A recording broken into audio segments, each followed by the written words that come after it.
અને આગળ વાત કરવી છે વધુ એક પેપર લીકની। જી હા, ગુજરાત માટે આમ તો આ કોઈ નવી વસ્તુ નથી, પણ આ વખતે એ પેપર લીક થયું છે એ યુનિવર્સિટીનું કે જે પંકાયેલી છે એક પછી એક અલગ અલગ વિવાદો માટે। સૌરાષ્ટ્ર યુનિવર્સિટીનું આ પેપર લીક થયું છે અને આ પેપર અમરેલીથી લીક થયું હોવાનું કહેવાય રહ્યું છે। અમરેલીની કોલેજમાંથી, સીતાપરા કોલેજમાંથી આ પેપર લીક થયું હોવાનું કહેવામાં આવી રહ્યું છે અને પેપરના જવાબો વોટ્સએપ ગ્રુપમાં વાયરલ થઈ ગયા હતા અને વોટ્સએપ ગ્રુપમાં જવાબ વાયરલ થઈ ગયા પછી પણ અમરેલીની આ કોલેજના જે સંચાલક જે કહી રહ્યા છે કે બીકોમનું આ સેમેસ્ટર 4નું પેપર અમારે ત્યાંથી વાયરલ નથી થયું। અહીંયા તો અમે બધી તકેદારી રાખીએ છીએ, સીસીટીવી કેમેરા લાગેલા છે, જે વિદ્યાર્થીઓ પરીક્ષા આપવા જાય એમને બૂટ ચપ્પલ પણ બહાર ઉતરાવી દઈએ છીએ, વગેરે વગેરેનો બચાવ થઈ રહ્યો છે। પણ સવાલ એ છે કે જો આટલી બધી તકેદારી છે તો પછી આ પેપર લીક થયું કેવી રીતે? તો આ સેન્ટર માટેના એ લોકોએ કંઈક પેલા સ્ક્રીનશોટ ને એવું બધું મૂક્યું છે।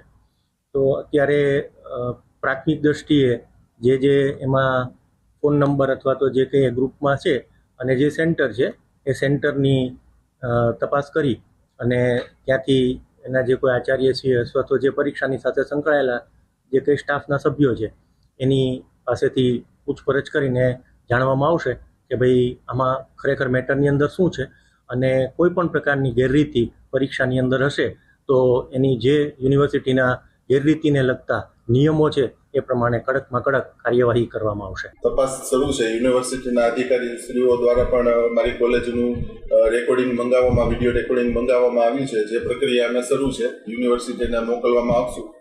તપાસનો વિષય છે, તપાસ ચાલુ છે।